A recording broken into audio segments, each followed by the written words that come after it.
Salve o Almirante Negro, que tem por monumento as pedras pisadas do cais. Esse é um fragmento da música Mestre Sala dos Mares, de Aldir Blanc e João Bosco. A música faz alusão à figura icônica da história do Brasil, João Cândido, um dos líderes do movimento da Revolta da Chibata, tema da nossa videoaula de hoje. Se esse assunto lhe é importante devido ao Enem, vestibulares ou pelo conhecimento da história do Brasil, então te liga nessa história.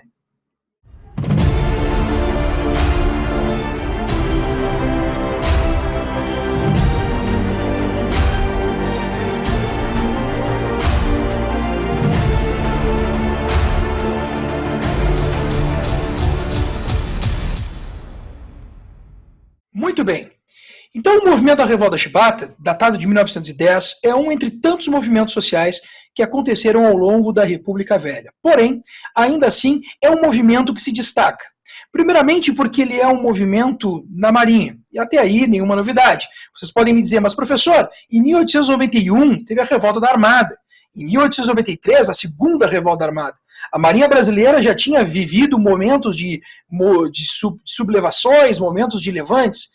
É verdade, mas nenhum desses dois movimentos foram liderados pela baixa oficialidade e muito menos pela negritude da Marinha do Brasil. Uma negritude que sofria com racismo, uma negritude que sofria com a opressão. É fato notório e de registro histórico que a Marinha do Brasil, seguindo uma tradição da Marinha Portuguesa, aplicava castigos físicos aos marinheiros como forma de discipliná-los. A insubordinação frente ao Código Disciplinar da Marinha era passível de movimentos de tortura, como a utilização de instrumentos tal qual o bolo ou ainda a própria chibata, mais popularmente aplicada, tendo no mínimo de 25 chibatadas a qualquer tipo de transgressão à ordem disciplinar, chegando ao patamar de 250, como a gente vai comentar na sequência. É verdade que também, após a proclamação da República, lá em 1899, nós tivemos ali a abolição dos castigos físicos como forma de ato coercitivo em termos práticos na Marinha. Porém, houve resistência de uma elite conservadora de almirantados que no ano seguinte, em 1890, consegue então a aprovação da retomada das práticas de uso da chibata, de uso dos castigos físicos para conter as insubordinações dos marinheiros. E esse fator, obviamente associado ao elemento social de que 75% dos marinheiros eram negros e mulatos, em um momento onde o racismo era biologicamente trazido à frente por teóricos como César Lombroso, ainda Spencer, entre outros como Rudyard Kipling, e no Brasil, inclusive, Nina Rodrigues, um médico baiano que chegou a sugerir que fosse criado um código penal de punição distinto entre brancos, negros e mulatos, acreditando que negros e mulatos estariam mais suscetíveis à criminalidade e à violência.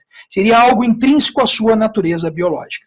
Esses fatores de distinção social, que se refletem por dizeres e práticas de pesquisas, à época tidas como científicas, acabavam por chancelar toda uma desigualdade brutal e uma violência sistêmica contra esses grupos sociais. Na Marinha do Brasil, então, como a gente viu, não é diferente. E acontece que a persistência da coerção física praticada legalmente na Marinha, chamada de quebrar o mau gênio, dizia na época que a coerção física era a forma de garantir a negrada controlada. Obviamente, uma forma pejorativa de se referir à negritude que compunha 75% da população das embarcações brasileiras.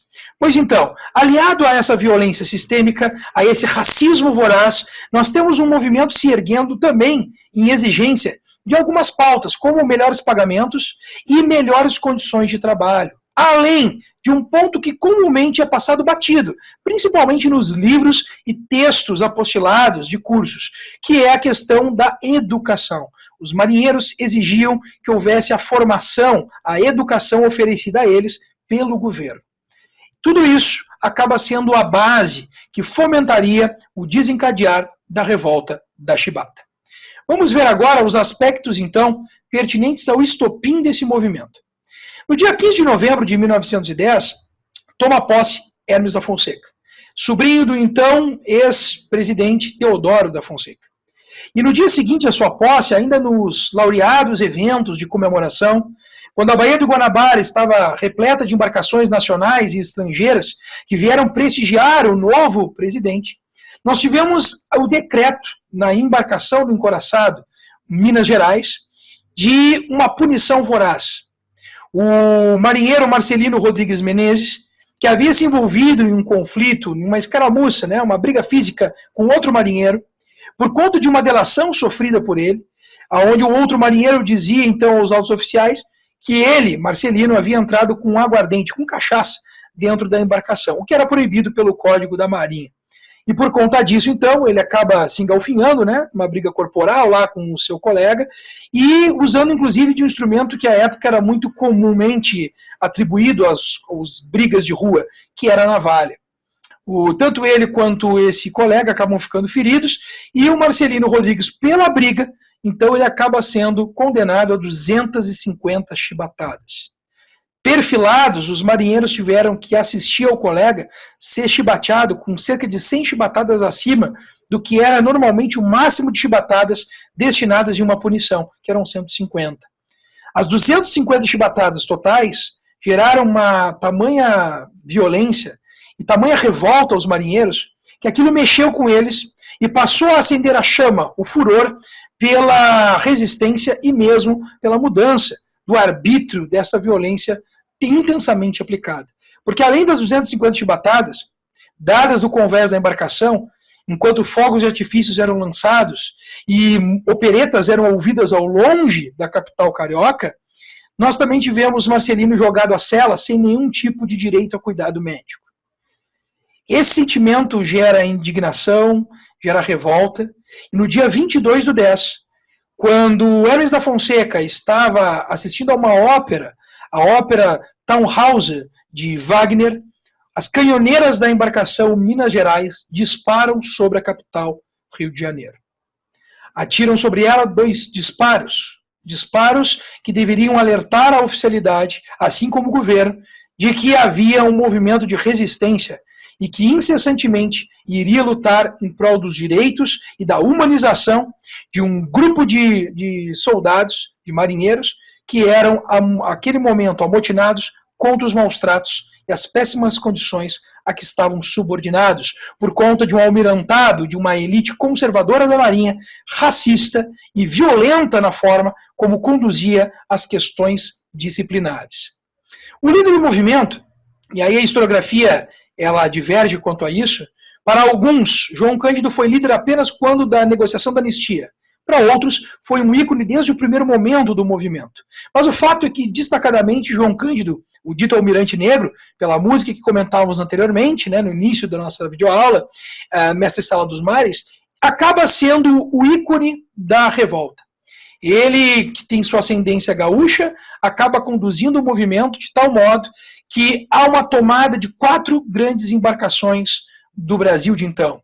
Minas Gerais, São Paulo, o navio de guerra Bahia e a lancha ligeira, né, de margeamento do litoral brasileiro, chamada de lancha de patrulhamento, Deodoro, acabam sendo tomadas. Um ultimato é enviado. João Carlos Carvalho, que era um parlamentar que havia servido à Marinha, ele vai tomar frente das negociações com os revoltosos. E ele recebe um documento, uma carta que não se sabe certamente quem a escreveu.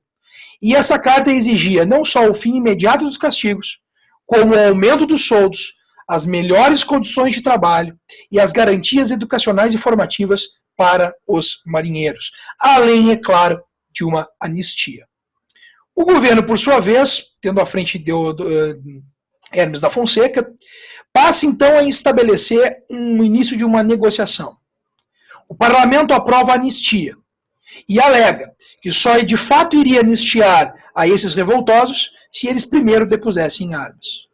A anistia é concedida no dia 26 de novembro, 4 dias depois do início o movimento é terminado, e a abolição formal, né, da utilização da chibata como forma de controle disciplinar da Marinha. Um grande avanço, um fazer histórico desses marinheiros. Evidentemente que, após esse momento, ainda que uma anistia tendo sido dada para os marinheiros, para os envolvidos, nós teríamos como desfecho o início de perseguições.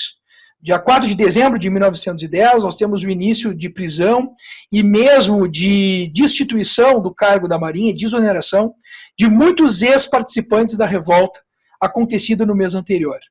É evidente que era uma clara retaliação pelo envolvimento desses marinheiros junto ao movimento de eclosão contra o almirantado e o governo do Brasil. O resultado foi que no dia 9 de dezembro, contra o malfeito de uma manobra realizada dentro da Marinha para expulsar os membros da revolta da Armada, nós temos uma nova revolta vindo à tona. Dessa vez, o encouraçado Rio Grande do Sul ele é tomado e passa então a apontar para as dependências, as instalações da Marinha na Ilha das Cobras. É evidente que há uma resposta imediata do governo, se consegue debelar o movimento e cerca de 300 presos acabam sendo feitos naquele momento. 200 desses presos são enviados para a região do Acre, para trabalhar nos seringais e na construção da ferrovia Madeira-Mamoré. Ou dos outros 100, cerca de 84 acabam morrendo no embate, no processo de apastelamento das forças federais. E 16 deles são enviados para as dependências da Ilha das Cobras, no Rio de Janeiro, onde uma prisão era estabelecida e controlada pela Marinha. Na cela, onde se incluía a figura de João Cândido, segundo alguns historiadores, houve a utilização de métodos de tortura. Jogaram cal na cela, de modo a intoxicar, literalmente, envenenar aqueles ali estabelecidos. Dos 16 que estavam ali, só 2 sobreviveram. Um deles, João Cândido. Em 1912, após um conturbado processo na justiça, nós temos João Cândido sendo decretado, como inocente. Ele não havia se envolvido no levante de 9 de dezembro de 1910. E vejam, ele estava sendo processado não pelo levante da revolta da Chibata, mas pelo levante que se deu no dia 9 de dezembro. E nesse levante ele não havia participado de modo algum. Pois então foi absolvido, mas ainda assim expulso da Marinha. A memória de João Cândido ela foi paulatinamente apagada na história do Brasil. Sobretudo em momentos como o Estado Novo, a ditadura civil de Getúlio Vargas, de 37 a 45, quando da ditadura civil militar, de 64 a 85. Era proibido falar de movimentos que tivessem ícones populares, sobretudo negros, à sua frente. Dentre eles, obviamente, João Cândido, que vive uma vida de anonimato, como pescador, ao qual ele cumpriria como atividade até o final dos seus dias. Morre em 1969, esquecido até então como um reles pescador. Em 2008, durante o governo do presidente Luiz Inácio Lula da Silva, foi feita uma anistia póstuma e conduzida essa anistia e entregue para a família de João Cândido, que ainda hoje, em justiça, busca direitos frente à exoneração de João Cândido, injustamente ao seu ver, da Marinha do Brasil. Por conta disso, nós temos a memória desse importante ícone de um movimento histórico nacional sendo reavivada não só nessa videoaula, como nas salas de aula de história do Brasil inteiro.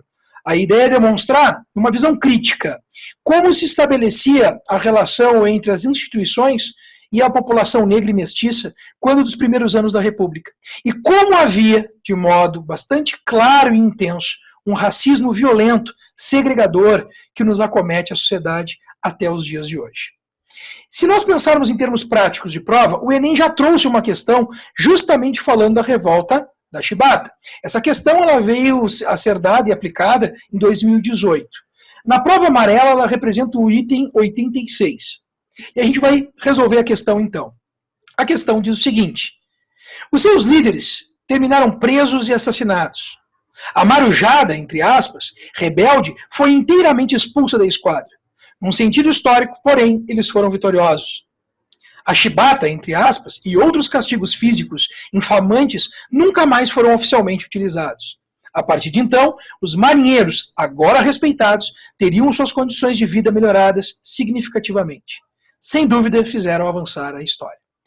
A referência, e aí vai a orientação e dica, a referência do texto, e ela deve ser sempre lida, ela é da obra de Mário Maestre, 1910, A Revolta dos Marinheiros, uma saga negra, pela editora, então, Global, editada em 1982, quando a obra é publicada. Por que é importante que vocês observem sempre a fonte dos textos, das imagens, dos gráficos? Ora, porque essas fontes, elas normalmente trazem elementos que podem nos ajudar na hora de marcar o gabarito das alternativas que vão nos ser apresentadas. Vamos à pergunta. A eclosão desse conflito foi resultado da tensão acumulada na Marinha do Brasil, pelo ou pela? Bom, vejam só, em nenhum momento é dito que movimento é esse. E aí o respaldo e a busca do conhecimento que tu traz como bagagem cultural na hora de fazer a prova. Não fala o nome do movimento, mas vejam, tem elementos do texto que fazem alusão muito clara à revolta da chibata. O próprio termo chibata, a referência da amarujada, que seriam os marinheiros, e mesmo ali, na base, ou seja, na fonte do texto, a revolta dos marinheiros. Uma informação que, como eu dizia antes, é muito pertinente para que a gente possa chegar à resposta, ao gabarito da pergunta. Então, o aluno que está preparado para fazer uma prova de ciências humanas, no tocante ao modelo que o Enem nos apresenta, geralmente dentro de uma reflexão crítica, de uma leitura de texto, de uma interpretação, somada a um conhecimento previamente estabelecido pelo aluno na sua formação, nós passamos às alternativas. Engajamento de civis analfabetos após a emergência de guerras externas. Não é verdade.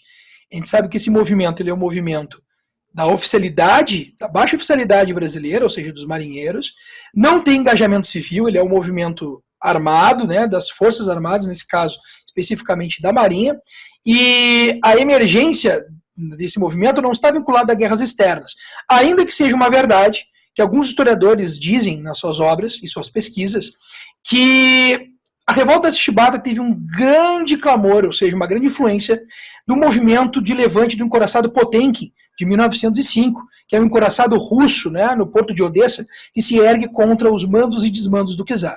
Mas ainda assim, não são civis analfabetos e nem mesmo a emergência de guerras externas que leva esse movimento a acontecer. Vamos à alternativa B. Insatisfação de militares positivistas após a consolidação da política dos governadores. Então, evidentemente errado, não são os militares, e aí eu lembrar que o positivismo é uma filosofia política que vai ser incorporada, né, por Benjamin Constant e que vai estar diretamente vinculada à forma de pensar a política por Deodoro da Fonseca. Então vejo que estamos falando do Exército e não são os membros militares do Exército que promovem esse movimento, mas marinheiros. Tá? E depois, consolidação da política dos governadores. Essa política é uma política que se dá no segundo governo civil da República Velha, lá com o chamado presidente Campos Salles, e que nada tem a ver com o contexto de 1910 e a presidência de Hermes da Fonseca. Portanto, está totalmente descontextualizada com o fato de que nós estamos trabalhando, que é a revolta da Chibata, então tira a alternativa B. C. Rebaixamento de comandantes veteranos após a repressão a insurreições milenaristas. Muitas bobagens reunidas, né? Não é o rebaixamento de oficiais veteranos, né?